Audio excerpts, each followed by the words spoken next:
You know, when I build a dish for our spa, I don't reinvent a classic anymore. Back in the 80s, we talked about reinventing classics, and I really try to stay away from that because if I were to give you something that's reinvented and you already know what the original tastes like, let me tell you, the reinvention is not going to be that good. So when I build a dish, we build it from the ground up, so you really have no preconceived notions about what it's going to taste like. And when we build a dish, we talk about the balance of flavors, which I have here in front of me. We talk about sweet, sour, bitter, and salty. And we talk about incorporating each of those elements, maybe in just a minor way, into every dish that we build.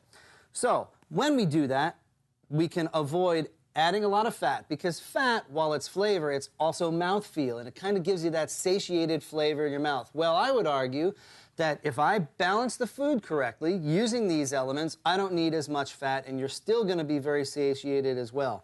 So I just want to take you through very briefly, because as you're building, say, a salad dressing or maybe a soup or maybe a sauce or even an entree, if you incorporate small amounts of these items in the dish, you're going to find that the dish really tastes much better and much more well-balanced.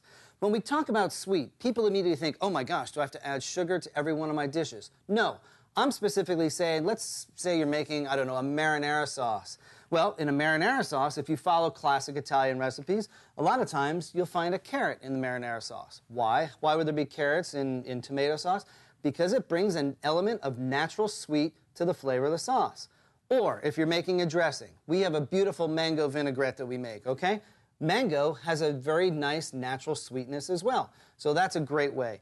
If we're talking about Asian, if I'm doing something, maybe a little ponzu sauce or something which has that sour and that salty kind of flavor, I may balance it with mirin. All right, mirin is a sweet sake.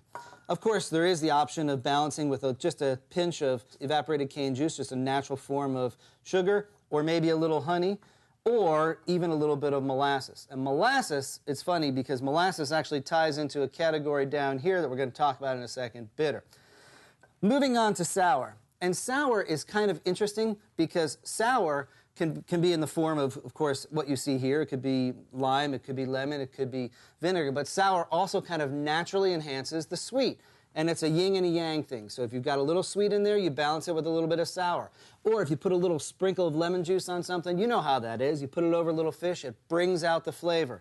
So that's what I'm talking about there. It may need, your sauce or your soup may need just a hint of vinegar or a hint of lemon or lime juice. And that's all that it needs to kind of bring those flavors around. When we talk about bitter, we kind of get into a little bit more difficult area. We may be talking about the molasses, which has not just the sweet, but also that little bit of kind of bitter flavor in there. We may be talking about something like an olive, or we may even be talking about a green, whether it's a salad green like radicchio or trevis, Belgian endive, or even arugula, or it may be something like the kale. And if you're interested in seeing what to do with kale and rapini, check out our other app, because we talk there how to incorporate that, not just that nice little bitter flavor, but all the health benefits that come along with the dark leafy greens. Bitter in my world also may be something concentrated like pomegranate juice. It has that nice kind of fruity flavor, yet it still has that astringency and a little tiny bit of bitterness.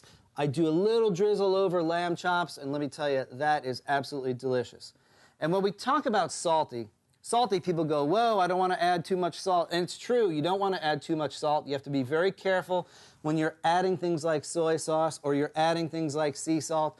But salty means properly seasoned. And we're talking about, hey, if you're going to grill a piece of fish, it gets a little bit of salt and a little bit of pepper before it goes on. Why?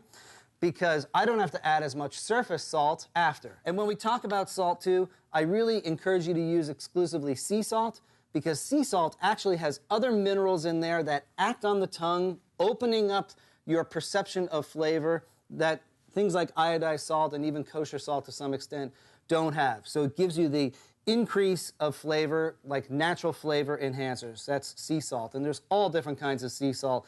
This happens to be a refined type, but there's also the very natural type that we use, which is the gray salt or fleur de sel, which is great as well. So, in summary, sweet, sour, bitter, salty. We incorporate little tiny bits of each in every dish for that balance of flavors, so you don't need to add the fat to deaden that palate or to really create that satiated flavor.